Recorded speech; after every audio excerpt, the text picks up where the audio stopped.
Kidul itu kan kebanyakan berasal dari Timur Tengah biasanya.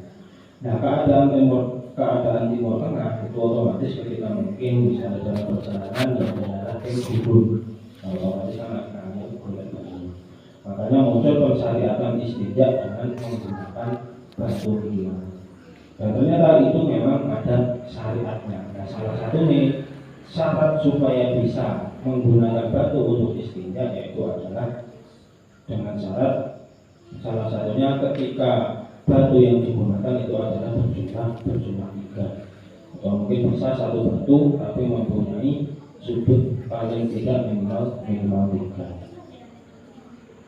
Nah terus keterangan selanjutnya dene nganggo banyu iku luwih utama utawa luwih afdal. Dene nganggo banyu sing tetep menjadi lebih utama karena ibaratnya bisa nganggo banyu itu insyaallah kabeh iso kebasuh. Ketika buang air kecil ataupun buang air besar. Nah terus salah sinipun tumrap wong kang arep qadha hajat utawa buang kotoran saking dalan loro iku disunahake. Tapi yang iki keterangan selanjutnya ini berkaitan kalian sunnah bagaimana ketika seseorang akan melakukan qadha hajat atau buang air kecil maupun buang air besar. Karena itu merupakan sunnah yang bisa didapatkan ketika melakukan dua kegiatan qadha hajat tadi, buang air kecil ataupun buang air besar. Nah, sunnah, berbicara tentang sunnah atau memiliki dalam hukum agama Islam itu ada 5 hukum yang diajarkan di dalam syariat agama Islam. Yang pertama itu yang diperluaskan kalian wajib. Perkara sing wajib itu sesuatu yang jika dilakukan mendapatkan pahala, jika ditinggalkan nanti akan mendapatkan dosa. Dan itu sesuatu yang memang harus dilakukan menurut syariat agama Islam. Jadi mungkin ketika ditarik garis lurus itu misalnya ditarik garis lurus yang memiliki misalnya wajib seperti yang memiliki adalah sesuatu yang dilarang, yaitu adalah perkara yang diharamkan misalnya garis lurus. Dan di antara sesuatu yang wajib dan juga sesuatu yang haram di tengah-tengah ini ada yang dinamakan dengan mubah. Mubah itu tadi yang dilakoni orang apa orang dilakoni bukan apa. Ini wajib sesuatu yang kudu dilakoni bukan dilakoni itu dosa. Perkara haram nek dilakoni malah oleh dosa, nek ditinggalkan justru malah dapat pahala karena meninggalkan perkara yang diharamkan oleh agama.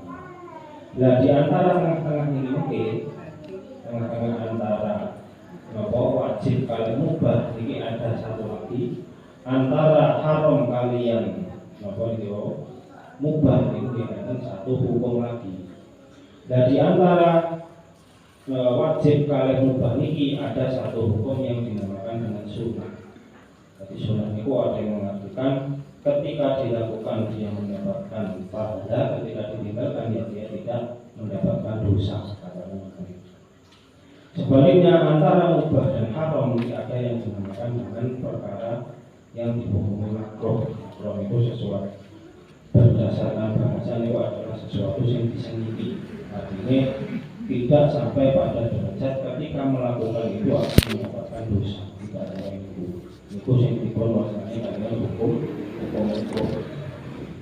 Nah dalam hal ini makruh ini ketika ditinggalkan mendapatkan pahala, ketika dilakukan tidak mendapatkan dosa. Jadi secara garis besar hukum dalam agama Islam itu ada 5 wajib, sunnah, mubah, makruh, baik ibaratnya orang tua haram atau perkara yang dilarang oleh agama Islam. Nah, terus ada juga yang mengatakan sunnah itu adalah perkara yang dilakukan mendapatkan pahala, ketika ditinggalkan itu akan mendapatkan ibaratnya ini buatan dilakukan itu malah rugi.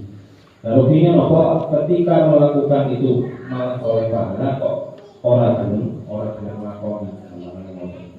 Mungkin itu ibaratnya ada kalau nanti ngetos yang memberi arti itu dikatakan sunnah itu memiliki fadilah dan juga keutamaan tersendiri. Karena yang melakukan perkara sunnah itu sudah pasti dia akan mendapatkan pahala. Nah, pemahaman kesunahan yang dilakukan itu adalah ittiba dimakan Kanjeng Nabi Muhammad Shallallahu Alaihi Wasallam. Apa yang dilakukan Nabi, baik perkataan, perbuatan, ketetapan dan sifat yang ada pada Nabi, itu yang dinamakan dengan hadis. Jadi ini yang disandarkan yang Kanjeng Nabi, yang dilakukan Nabi, ada yang mengatakan itu adalah perbuatan sunnah. Nah, yang boleh dilakoni, cuma ketika yang boleh dilakoni, itu ibaratnya bisa dikatakan rugi ini mergo dalam satu rangkaian ibadah. Misalnya seseorang berwudu, ketika wudu membuatkan ngusap telinga, itu sejanjane itu gitu kan, buat nopo-nopo. Karena ngusap telinga itu hukum dalam berwudu adalah hukumnya sunnah. Jadi misalnya nopo ini kan bakso, ngusap sebagian kepala kok langsung berujuk sikil, itu tetap sah wudunya. Bagi kuping itu bukan termasuk kewajiban atau fardu yang harus dilakukan ketika berwudu. Yang mungkin awal dewe yang wudu orang di kuping itu orang rasanya aneh. Kira pokoknya belajaran begini berbar ngusap sebagian kepala harus mesti yang diusap kuping nanti dibujuknya yang sikil. Dan jadinya perkara sunnah itu dilakoni secara terus menerus pada hari ini mungkin jadi terbiasa. Termasuk salah satu perkara sunnah misalnya mendahulukan yang kanan dan juga mengakhirkan yang kiri. Ini pun jadi sunnah. Ini pun insya Allah akan ada beberapa hal tersendiri di dalam melakukan sesuatu. Terlebih ketika melakukan sesuatu yang di situ tidak yang dilarang oleh agama Islam. Karena Kanjeng Nabi itu teman yang kan dihormati kalian tayamun itu mendahulukan kanan dan mengakhirkan yang kiri. Koyok misalnya napa jenenge nganggo klambi, ibaratnya berdina ada klambi. Sedina mungkin iso ganti sampai peng 3 kali dengan misalnya kados klambi.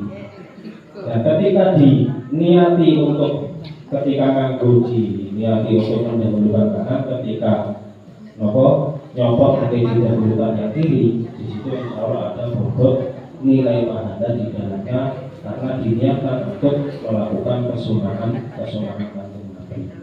Terus kesunahan itu dipowara sangat sampai kita sampai begini, termasuk mungkin nganggo sandal itu harus mesti digulung membuat rasa.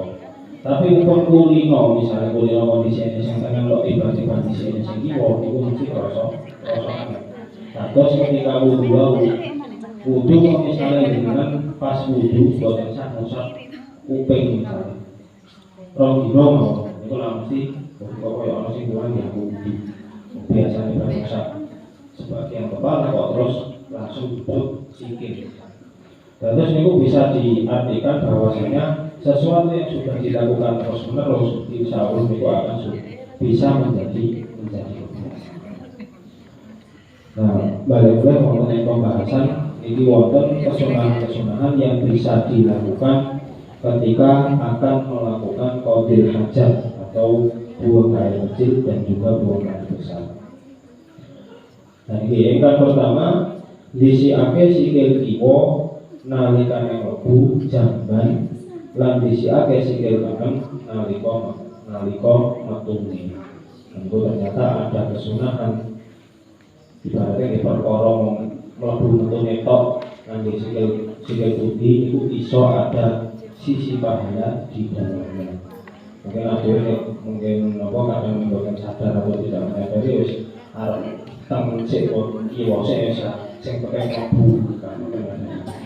Tapi ternyata ketika kita mengetahui apa di situ ada bobot nilai pahala di dalamnya, insya Allah ketika kita melakukan demikian, insya Allah akan menjadi pahala juga untuk kita. Nah itu salah satu awal diri pentingnya ngaji itu ketika mengetahui hal-hal terkecil pun, maka itu bisa menjadi pahala yang bisa kita kita dapatkan.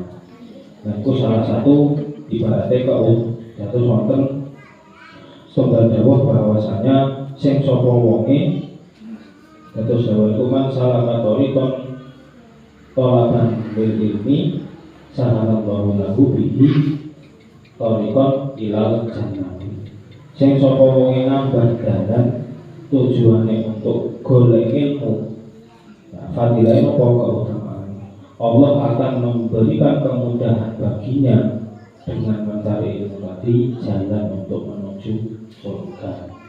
Itu salah satu ibaratnya nopo janjane nopo mlebu surga itu kata jaluri kalau bahasa. Nah salah satunya adalah dengan diniatkan ketika mungkin awak dewi ngaji itu diniatkan untuk mencari ilmu. Berarti sing jenenge golek ilmu itu mboten mulai dari lahir sampai niku pun ada kewajiban untuk mencari ilmu. Salah satu dawuh niku ngendikaken untuk berilmu minal lahdi ilal lahdi. Carilah ilmu mulai dari buayan sampai nanti di liang lahat. Nah, ternyata realita dalam kehidupan jeneng bocah bayi niku lagi pasti awalnya mesti diajari. Karena mau bayi itu dibutuh langsung lagi mau lagi pada timbok baru lahir kok nangis dibutuh mudun sekolah kok gendongan langsung lagi mau mesti malah ngajari kok jadi bayi apa sopo kan. Nah ternyata bayi itu ya tetap butuh adanya pengajaran bahkan dari kecil. Ibaratnya misalnya bayi ini berangkat atau dibutuh distimulasi dulu, bahkan mungkin badai melampak, kemudian badai melakukan hal-hal yang lain itu perlu diajari mulai dari kecil. Ternyata wong itu ketika lahir wis perlu adanya pengajaran bahwa pembelajaran bahkan sejak dari kecil. Nah bahkan wong badai sedo itu ternyata tidak dituntun fisik, berarti kan dia butuh untuk diajari dulu. Itu dia yang kemudian dinamakan dengan talqin madhid. Makanya biasanya mungkin wong sedo bakal biasanya mengucapkan kalimat asyhadu, kadang ini monggo diteroni asyhadu an la ilaha illallah wa asyhadu anna muhammadar rasulullah dan lain sebagainya. Bahkan ketika badhe dikubur niku nek biasanya kaum mudin itu kadang-kadang dia monggo nek sapa mau ditakoni man buka dijawab iki dan seterusnya. Ternyata kan kita perlu untuk dituntun terlebih dahulu bahkan ketika akan dikebumikan kata-kata. Nah itu mengacu pada dawuh niku wau bahwasanya mencari ilmu itu tidak ada batas waktunya. Selama kita masih hidup, disitulah ada kewajiban bagi kita untuk senantiasa mencari ilmu. Karena ilmu ini Gusti Allah itu ternyata bakal ilmu. Ketika wis oleh iki wis pasti akan ada ilmu-ilmu yang lain yang mungkin akan kita dapatkan. Nah salah singkon niku wau kesunahan ingkang sepeda nggih punika mendahulukan kaki kiri ketika masuk kamar mandi dan mendahulukan yang kanan ketika keluar dari kamar mandi. Ingkang nomor kalih kesunahan kangge tiyang ingkang badhe qadil hajat nalika mlebu maca bismillah Allahumma inni a'udzubika minal khubuthi wal khaba'is. Mungkin yang masyhur doa yang diucapkan ketika hendak masuk ke kamar mandi. Ingkang artinya kira langkungipun ngeten. Bismillahirrahmanirrahim nyebut asma Allah, Allahumma duh Gusti Allah, inni satana ingsun iku a'udzu nyuwun kabaroksa sapa ingsun bika dumateng panjenengan minal khubuthi saking godhonipun setan lanang wal khaba'is lan setan wadon. Dan yang mengartikan terus ketika mlebu kamar mandi niku nyuwun dumateng Gusti Allah supados dipun reksa saking godhone setan lanang ugi setan wedok. Karena wonten salah setunggalipun dawuh bahwasanya kamar mandi itu termasuk salah satu panggonane setan. Makanya wonten dawuh juga bahwasanya ketika di kamar mandi itu tidak boleh mengucapkan kalimat-kalimat yang di situ ada zikir kepada Allah Subhanahu wa taala. Ibaratnya kalau misalnya jero kok maca Quran yang jero jeding itu boten pas. Bukan tempatnya nanten niku. Karena ibaratnya kenapa kok istilahnya napa dikatakan bahwasanya kamar mandi itu panggonane setan. Ibaratnya ada yang mengatakan keranten sing jenenge kamar mandi itu kan panggonane sing dienggo buat perkara-perkara sing diberi. Yang ada misalnya buang air kecil, buang air besar, mewah yang umumnya di kamar mandi. Makanya itu niki ketika masuk kamar mandi, doa salah satu doanya itu adalah meminta perlindungan kepada Allah supaya dijauhkan dari godaan atau gangguan setan laki-laki maupun setan perempuan. Jadi di samping ada doa ketika mau masuk kamar mandi, ada juga dan ini saya ngomong nalika metu saking jamban maca alhamdulillahilladzi anhaba anil adha wa afani. Doa yang masyhur ketika akan keluar dari kamar mandi. Ingkang ngatosipun kirang langkung alhamdulillah wis kabeh puji kulillahi kedue Allah. Allah zat anhaba kang ngilangake sapa Allah di anni saking ingsun al-adha ing piloro wa afani lan sampun paringi kawarasan sapa alladzi ing ingsun. Ibarate mriki ketika sampun mantun badhe medal saking kamar mandi niku ada doa yang di situ isinya adalah senantiasa mengucapkan puji kepada Allah karena apa? Karena sudah dihilangkan dari sesuatu yang menyakitkan dan juga wis corok-corok gampang wis diplongno. Ibaratnya wong badhe ning kamar mandi wong tujuannya wis mesti arep badhe buat. Wis sing kebelet pipis utawa kebelet BAB. Jadi wong empat iku lagi mlaku pengen, mlaku mulai sing kebelet iku ketika badhe kebelet BAB. Karena sing pucuk itu mesti makanya ketika keluar dari kamar mandi merasakan lega, di situ ada kesunahan untuk berdoa kepada Allah dan hal ini menyampaikan rasa syukur kepada Allah telah dihilangkan darinya sesuatu yang tidak mengenakan. Ibaratnya wong empat mulai mengenakan. Ini buatan dibrone, ini mesti bisa-bisa ada dados penyakit. Ibaratnya wong sing buatan sakit pipis atau sing buatan sakit BAB itu kan lagi lorongnya kalau nopo cara ngomongnya. Berarti reketan sing kudu ditolak buatan waktu. Makanya awal ini sampun apa ibaratnya segala sesuatu ketika kita dalam apa yang kita lakukan di sandarkan kepada Allah Subhanahu wa taala, insyaallah di situ akan ada keberkahan di dalamnya. Terus ketika mengawali sesuatu dengan mengucapkan basmalah, selesai melakukan sesuatu dengan mengucapkan hamdalah. Itu pun paling minimal. Paling tidak setiap kita melakukan segala sesuatu, kita melibatkan Allah di dalam apa yang kita lakukan. Insya Allah Allah akan memberikan keberkahan kepada setiap langkah yang akan kita lakukan. Ya kalaupun misalnya mendapatkan wayai diparingi coba oleh Allah, itu insya Allah coba itu bakal memberi keberkahan ini awak dhewe. Karena nopo mau yang disandake ini pangeran, insya Allah hasilnya pasti sawi. Atau misalnya wong kok ketimpa musibah, kok wong niku sangat sabar, insya Allah ya Allah bakal memberi ganti atau memberi balasan atas buah kesabarannya terhadap sesuatu yang mungkin tidak kita duga sebelumnya. Tapi kalau diparingi musibah wae sambat awal iso malah tambah ditambahi kalian Gusti Allah. Mulai adewe angsal nikmat, adewe sangat syukur, insyaallah Gusti Allah bakal nambahi nikmat ingkang dipun paringaken dumateng kula sedaya. Kanthi niku sampun dipun dawuhaken teng salah satunggalipun ayat Al-Qur'an. Ingkang ayatipun bismillahirrahmanirrahim. Bismillahirrahmanirrahim. La in syakartum la azidannakum wa la in kafartum inna adzabi lasyadid. Sing sapa wae bersyukur ing aku, lamun awakku iso nyukuri nikmatku, aku pasti akan benar-benar memberikan tambahan kepada kamu.